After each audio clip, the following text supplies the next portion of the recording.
دوستو یاد رکھنا، تگڑا اور مضبوط جوان پتہ کون ہوتا ہے؟ جس کی نظریں پوری طرح اس کے کنٹرول میں ہوں۔ یہ علامت جوانی ہے۔ جس آدمی کا پوری طرح، دو لوگ دنیا میں کبھی کوئی کارنامہ سر انجام نہیں دے سکتے، ایک جو حرام کھاتا ہو، ایک جس کی نظر ناپاک ہو۔ محمد بن قاسم جب یہاں آئے تھے نا تو ایک دن بڑے پریشان تھے، تو ایک بزرگ کہنے لگے آپ کیوں پریشان ہیں؟ کہنے لگے راجہ دہر سے مقابلہ ہے اور ہماری فوج تو سندھ کے رستے بھی نہیں جانتی، زبان بھی نہیں جانتی، لڑیں گے کیسے؟ دو چار دن کے بعد ان بزرگوں کی دوبارہ محمد بن قاسم سے ملاقات ہوئی تو بڑے خوش تھے۔ کہا اب آپ کیوں خوش ہیں؟ کہنے لگے وہ میرا مقابلہ نہیں کر سکتا، میں نے تحقیق کر لی ہے۔ کہا کیوں؟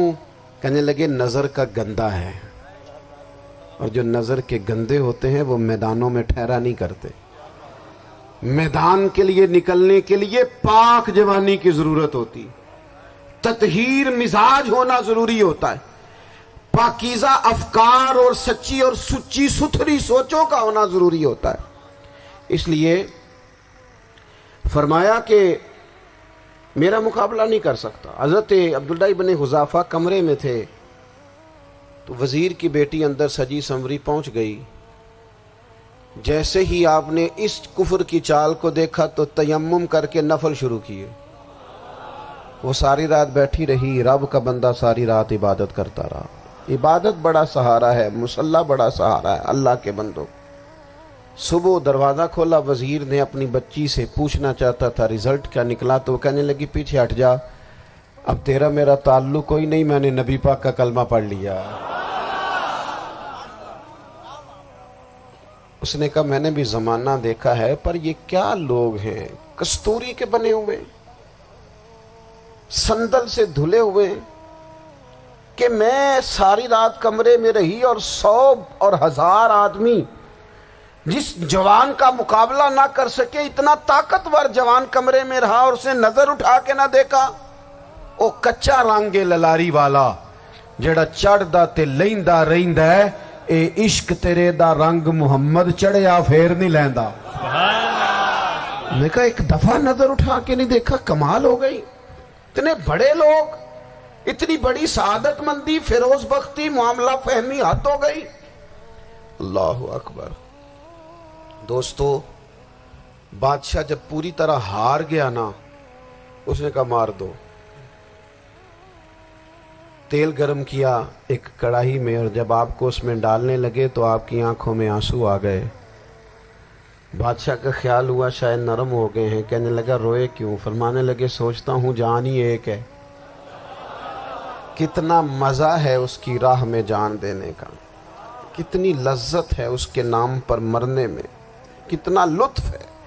جے تو چڑھیا اتے دار بھی نہیں تے جے تو وکیا عشق بازار بھی نہیں، تے ایڈا سستا سودا پیار بھی نہیں، تے ایڈا سستا لبدا یار بھی نہیں۔ کئی جنگل گانے پیندے نہیں، کئی دوزخ لنگنے پیندے نہیں، جے وہ اس ملوں بھی مل جاوے، ایدوں سستا ہور بپار بھی نہیں۔ تے کچھ سمجھ نہ آوے لوکاں نوں وہ کادے نال شہید کرے، ڈٹھی یار دے ہاتھ تلوار بھی نہیں، پر او دا خالی جاندہ وار بھی نہیں۔ کہنے لگے ایک جان ہے نا، تو دل کرتا ہے ہزاروں ہوتی تو ایک ایک کر کے محبوب کے نام پہ قربان کرتا، جب میرے پاس ہے ہی ایک، کروں کیا؟ حضرت عبداللہ ابن حذافہ رضی اللہ تعالیٰ عنہ جب روئے اور بادشاہ نے یہ بات سنی تو بادشاہ اٹھ کے کھڑا ہو گیا، سارے وزیروں مشیروں کو کہنے لگا تم نے کہا تھا نا بندہ ضائع کرنے والا نہیں، یہ بھی ضائع کرنے والا نہیں۔ کہنے لگا میرا ماتھا چومو، تم جیسے لوگوں کو قتل نہیں کرنا چاہیے، آزاد کرنا چاہیے۔ عزیز اپنی زندگی سے نا یہ بہت زیادہ ہرس، ہوس، طمع، اور یہ کسی بات کی بھی ہو، ہرس صرف پیسوں کی نہیں ہوتی ہے، شہرت کی بھی ہوتی ہے، یہ بیماری انسان کو اقتدار کی بھی ہوتی ہے، تعریف کی بھی بیماری ہوتی ہے، یہ سارے نقص ہوتے ہیں لوگوں کو، اور معاذ اللہ بعض جبوں کبوں کے اندر بھی ہوتے ہیں، وہاں بھی پنپتے ہیں۔ اپنی زندگی جب تک اس سادگی میں نہیں لاؤ گے جو رسول پاک نے عطا فرمائی ہے، جب لوگ آسانیوں میں پوری طرح الجھ گئے تو پھر وہ دور ہوئے اور کفر چڑھ گیا۔ دوسری بات، اللہ کے محبوب صلی اللہ تعالی علیہ وسلم کی محبت ہم سے تقاضا کرتی ہے کہ ہم اس مشن کے لیے کام کریں جس مشن کے لیے رسول پاک نے کام فرمایا ہے۔ ہم سارے کام بڑے مضبوطی سے، سوچ سمجھ کے، تدبر سے، حکمت سے، تقاضوں کو مد نظر رکھتے ہوئے کرتے ہیں سارے کام۔ دین کے کام میں ہمارا مزاج نہیں ہوتا، او ہو جائے گا جی، آپ بسم اللہ پڑھیں جی، شروع کریں جی۔ آپ تقاضوں کو سمجھیں، چیزوں کو دبائیں نہیں، چیزوں پر غور کریں۔ کسی کے ذہن کی سطح پر سوال ابھرتا ہے، اس کا تسلی بخش جواب دیں۔ اپنی زندگی میں دین کے کام کے لیے اپنے آپ کو وقف کریں، اور دین کے کام کے بہت سارے پہلو ہیں۔ ہزاروں لوگوں کو قرآن پاک ٹھیک پڑھنا نہیں آتا، ہزارہا لوگ ہیں جو قرآن مجید کے مطالب سے آگاہ نہیں ہیں، دین کی بنیادی ضروریات سے لوگ نابلد ہیں۔ میں آپ کو کس طرح یہ بات سمجھاؤں کہ ہزاروں کی تعداد میں طلاقیں اس لیے ہوتی ہیں کہ مردوں کو طلاق کے مسئلے نہیں آتے، انہیں پتہ نہیں ہے کہ مجھے حقوق زوجین کے معاملے میں کیسے چلنا۔ ڈھیر سارے گھروں میں تباہی اس لیے ہے کہ تربیت اولاد کا دینی منہج ہمیں نہیں پتا۔ اپنا حصہ ملائیں دین کے کام میں۔ ایک آدمی کو اگر تو نمازی کرنے میں کامیاب ہو گیا، تیری زندگی بدل گئی۔ وہ دین بیزار لوگ جو ہمارے بیچ بیٹھ کے ہماری نوجوان نسل کو پگڑی اور داڑھی کا نام لے کے بنیادی طور پر دین سے دور کرتے، ایسے نوجوانوں کو دین کا پیغام محبت دے کر دین کے قریب کرنا ہماری ڈیوٹیوں کا حصہ ہے۔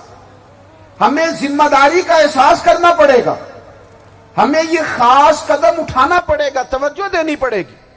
مساجد، مدارس، میں آپ سے عرض کروں، اتنی ڈٹ کے مخالفت ہوتی ہے نا مدرسوں کی، اتنی ڈٹ کے۔